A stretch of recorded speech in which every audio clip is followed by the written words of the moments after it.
Hey, it's Chloe here. I play Kristi on From, and you are listening to Monday Morning Chloe. Critic. So I was stunned to find out, and I found this out on either a Facebook or a Reddit group, that you are actually like a nurse. Like, I mean, that is something that like hit me. Like, I'm like, I think I understand that correctly. Is my intel correct, Chloe? Your intel is correct. Yeah, you did the correct fact checking. I am also a nurse. Yeah. Wow. And somebody was saying that they worked with you, and it was I was just like really like just taken back by the idea that like people in your career, acting now, usually have to make a choice, right? Either you go for you're either a nurse or you're either an actor. But right now, 2023 May, we are making both of these work. Is that correct, Chloe? Yeah, I mean, I've been making both since 2016 when I started nursing. Wow. Yeah, I've always done both. It's so funny. A lot of people get thrown off that I do both, but to me, they've always fed each other. I think nursing is some of the best acting school I've ever gotten. To be honest, like nursing is 95% acting. But yeah, I mean, I kind of built it in a way that I was able to do both. And yeah, it by no means was easy to get there, but I found a flow that allowed me to do both. And yeah, here we are still doing both. That's awesome. That's awesome. And during the pandemic, and Jesus, I can't even imagine like what you went through, what you've gone through. Yeah, it was chaotic. Yeah. Sure. But also, I mean, I'm super grateful for everything that I've learned being a nurse, because I think it definitely brought me onto From.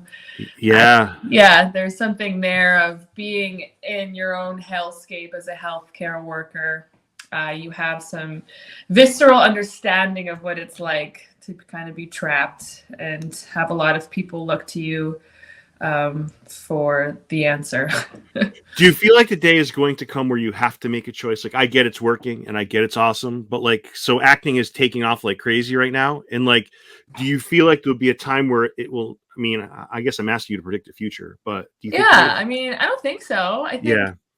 I think for as long as I'm alive, I'll stay tethered to it. I think it's a huge part of who I am and what makes me me. And I think it's starting to shift in terms of how often I do it. Yeah. Just given the sheer amount of time that acting and whatnot is taking up right now. But yeah, no, it's like such a huge part of who I am in my heart, and also why I'm an artist and who I am as a creator. So yeah, it's not going anywhere anytime soon. Good. It'll just start to take a different shape, I think, as the years go on. But yeah, no, I owe a lot to that profession, and I'm in a big place of gratitude for it right now. So yeah, I don't see myself taking off. That's awesome. Do you find what drew you to each one, Chloe? So like, what has drawn you to becoming a nurse, into the healthcare profession?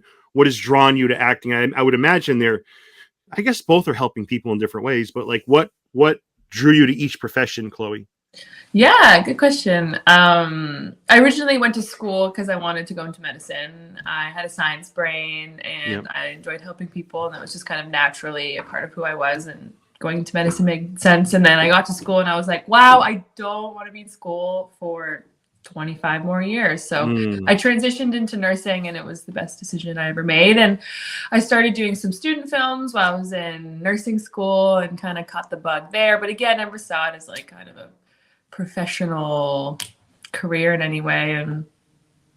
And then I started to take class professionally as soon as I started nursing. And then I started to see how amazing it was to just be so unhinged in a room and to just let all of your day out in a space that's like welcoming to chaos. And I was like, oh wow, I can be totally unhinged. All these feelings that I've been keeping in all day long, like trying to just support and care for, like I could just release into the universe. And when I started acting, I was such a disaster. It was just like limbs and tears and emotions everywhere. Like I had no craft at all, but I felt so alive. And I was like, I love this, and I want to figure out how to integrate this into my healthcare life for the rest of the time.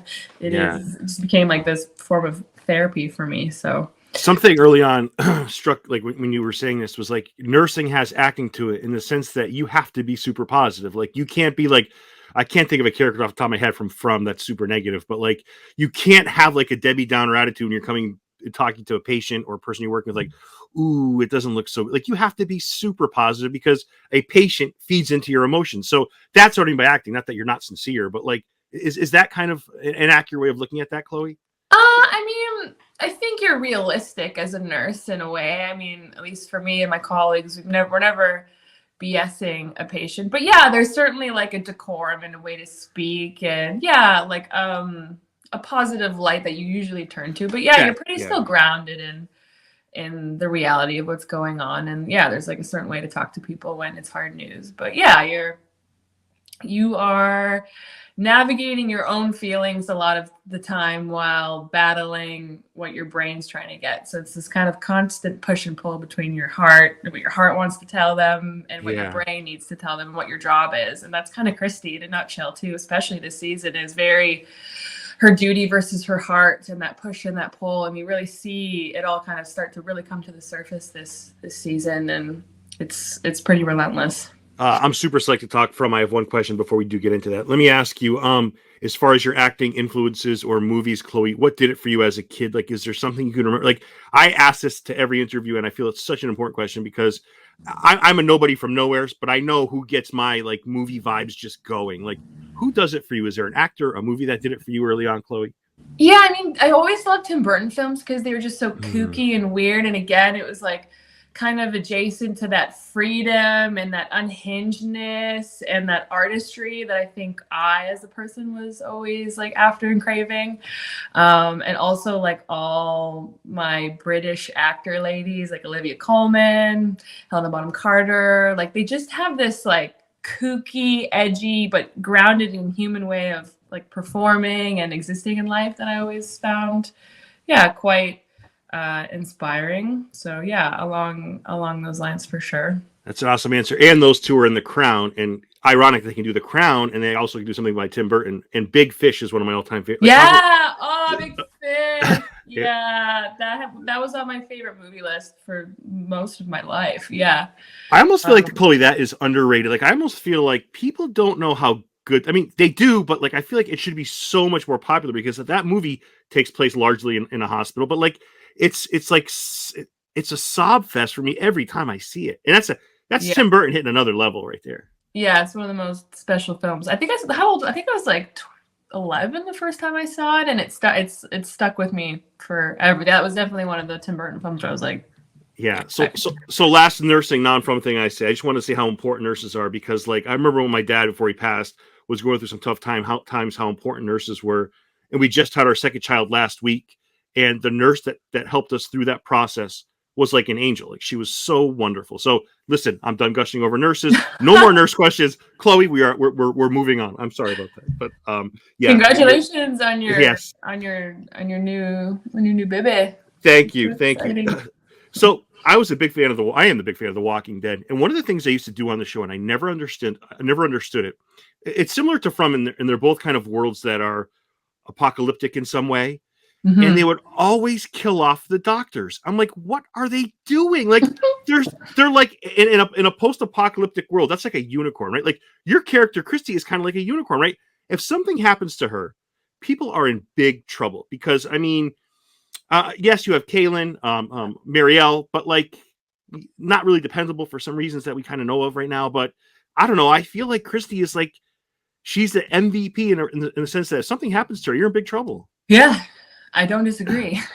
Yeah, she's got a lot of responsibility in that town, and she knows it. She's pretty dedicated to her job, and she knows how important it is, and she tries not to let anybody know it that she's starting to slip. So yeah, it's a lot. You know what one of my favorite scenes is, and it's really graphic, but like the way like you navigate through that stabbing scene, like that really felt legit to me. It wasn't like, oh, let's put a bandage on it, let's get through. You know, it's when for those listening, the air is punctured out of them. He stabbed, and they to get the air out or the blood out. I don't know. I felt like that was next level research and next level commitment to a scene, Chloe. Yeah, thank you for acknowledging that. That a lot of work went into that scene, actually. So what happens is when you get stabbed, air air and blood can build up in the chest cavity and cause it to compress. And I've navigated it in an emerge situation with like a team of people, like as a nurse being told what to do. Right. But I wanted to be as authentic and real as possible. So I wanted to know every single detail that would go into something like this. And yeah, Kristi's a third-year medical student, but has definitely seen this before in her emerge placement in school. And knowing Kristi, she's quite well read as well, so she knows the theory behind this. And I wanted to have to ensure that the dexterity of all that was correct, but also like lean into the fact that we're from town and that we don't have, it's not a hospital, we got to make do. So I called up a good friend of mine, Mary Kate, who's an advanced care paramedic, and she's done this procedure like dozens and dozens and dozens of times.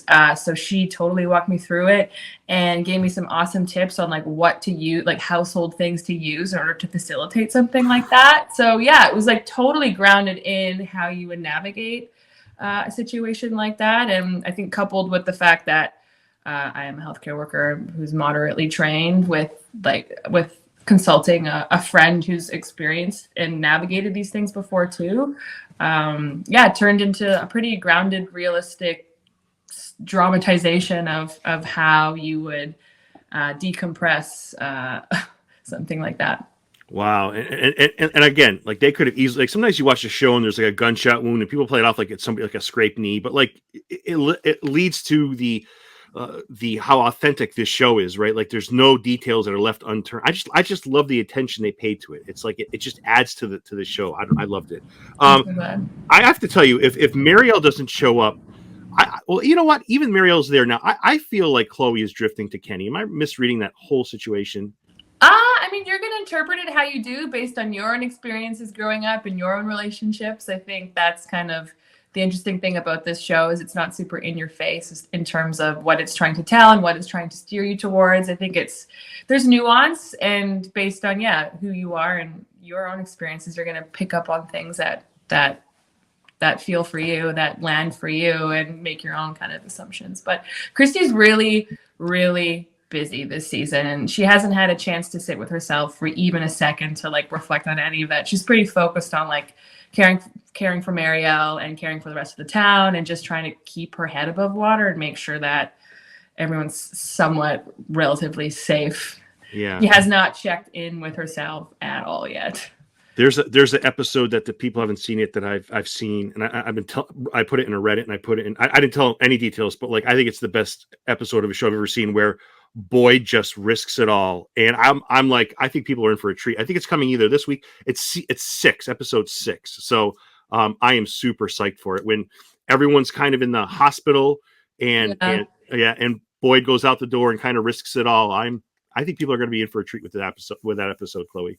Yeah, it's a special one. There's a lot that goes on. There's a lot, yeah. Pretty high octane, and there's a lot of like relationship complexity trauma that is also happening amongst like the plot-driven trauma. So yeah, I'm super excited for audience to see it. Do you think Kenny has the worst luck in the world? Like of all the people that could have like come back to, like he really like loves Kristi. Like he loves her. You could tell like this I want to call him a child, but he's not. This young man has like he's into this hellish world. And he finds this little bit of redemption with this one girl that he likes so much. And of course, of all the billions of people in the world, her fiance shows up. Like, of course that would happen. Like that's been kind of Kenny's luck during this whole show, right? Yeah, I mean, I think everybody in Fromtown has the worst luck of the entire year. He's not alone in that. And I think, I mean, as relieved as Kristi is to see Marielle is in a nightmare of her own. I don't know what episode you've seen up until or what you know, but yeah, it's right around 7. Yeah, so there's just a lot.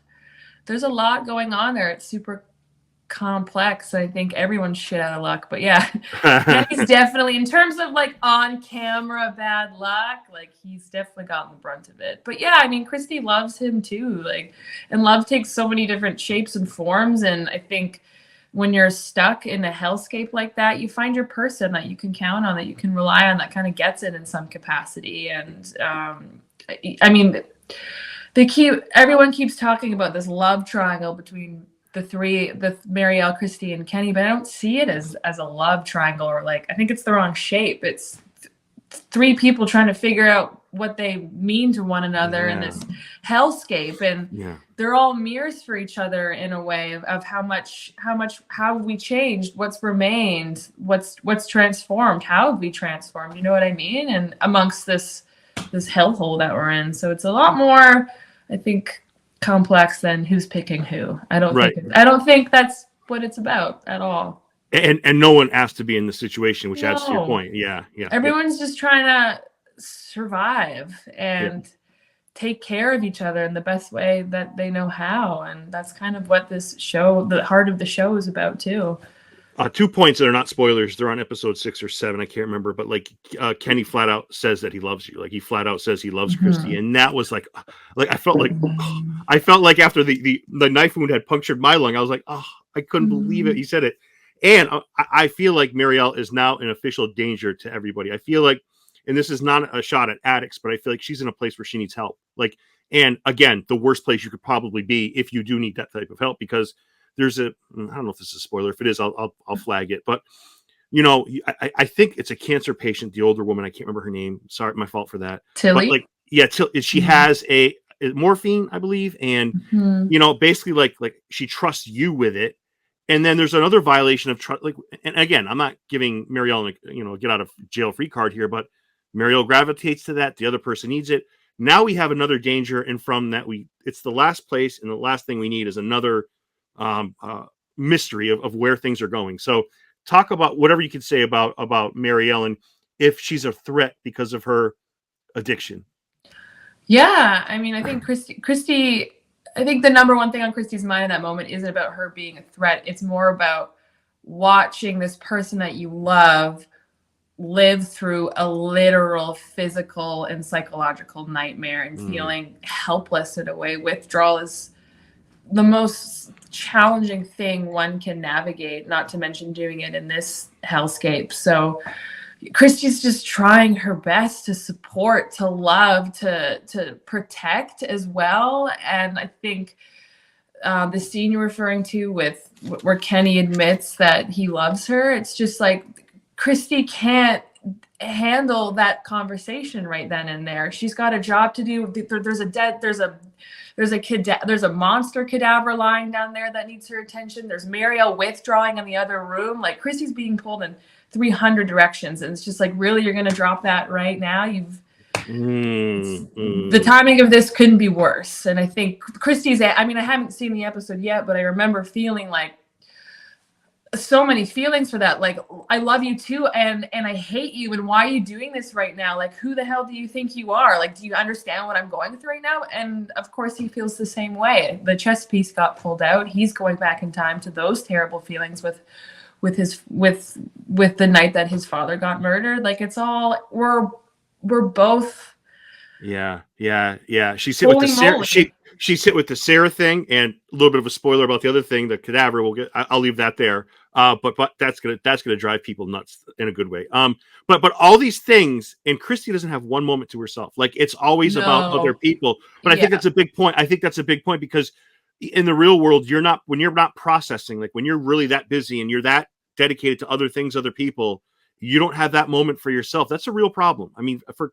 Kristi's sanity in itself, I think. Yeah, and I can't wait to see what happens next season to her, because this season was relentless for her, and it's impossible to be responsible for that much and to navigate that much without eventually sitting with yourself and seeing what the ramifications of that are. But she knows her role in the town, and she's like, I'll think about it, feel about it later. Right now, like, I have a job to do, people are counting on me, and if I'm not present, then bad things happen. And that's kind of her entire ethos of existing. But yeah, what happens when you reach the point where you just can't take it anymore, and how does that sit, and how does that manifest, and how does that affect other people? And a little bit of that gets explored towards the end of the season. But yeah. She's aware of her role, and also a sinking ship.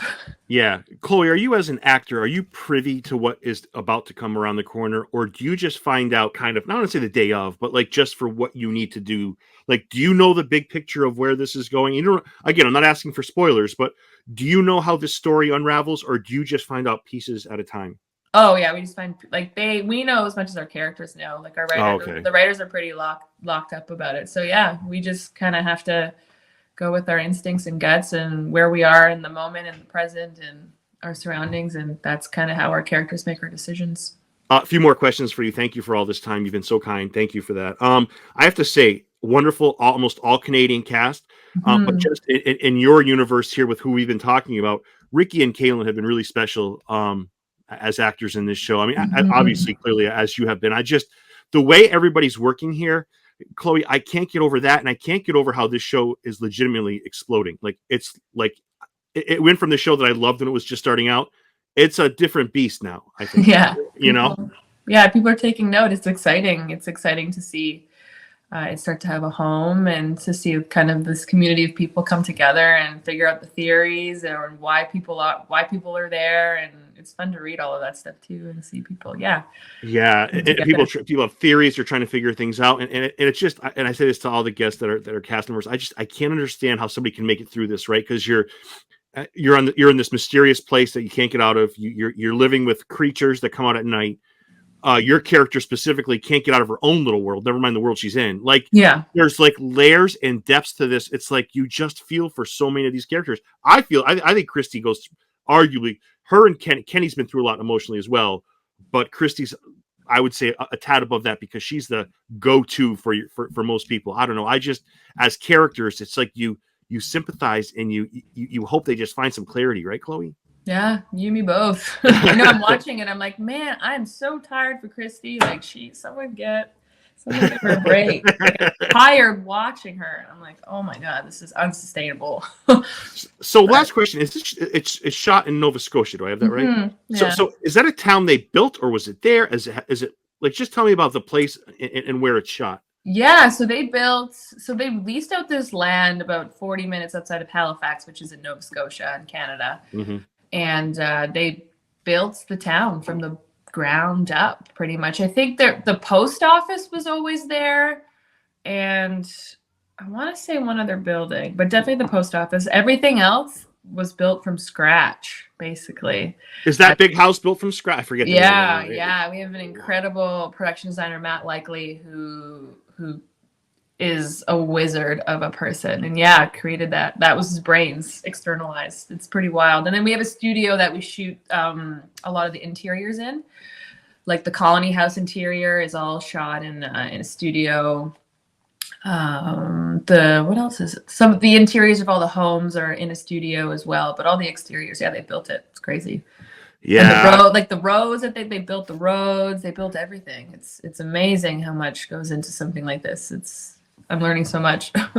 It is such a special show, and I love Kristi. And you are seriously kicking ass on screen, Chloe. You're doing an amazing job. Thanks, Derek. Appreciate that. Chloe, what is around the corner for you? Projects, if you want to throw some social media stuff out there, Chloe, whatever you'd like, the floor is yours. Oh, thanks. Yeah, I have a short film that I co-directed that's floating around right now. Yeah, called Title. So that's available. I have an event coming up for those who are Canadian watchers living in Toronto, throwing an event for healthcare workers who are also artists, May 25th. So that'll be a special night. And yeah, just kind of gearing up in the hopes for season 3. Yeah, and I have to say, there are sometimes in The Walking Dead, I keep talking about The Walking Dead, but there's times where some of the cast members would direct an episode. If that opportunity were to present itself, would that be something you would be open to? Totally. I got a lot of learning to do in terms of how to direct literally anything, but I'm very much someone who learns by doing, and I have a couple projects on the go right now that I want to direct that are mine. So yeah, I'm just going to keep trial and erroring and messing up and learning. And then, yeah, hopefully it would be incredible to direct an episode from. Holy moly. Yeah, that'd be great. Yeah. And thank you for what you're doing on both fronts, your career in nursing and your career on screen. You're helping and reaching a lot of people, and I am very grateful for that, Chloe. And thank you for coming on the show today. Thank you, Derek. Thanks for having me. Have a great night.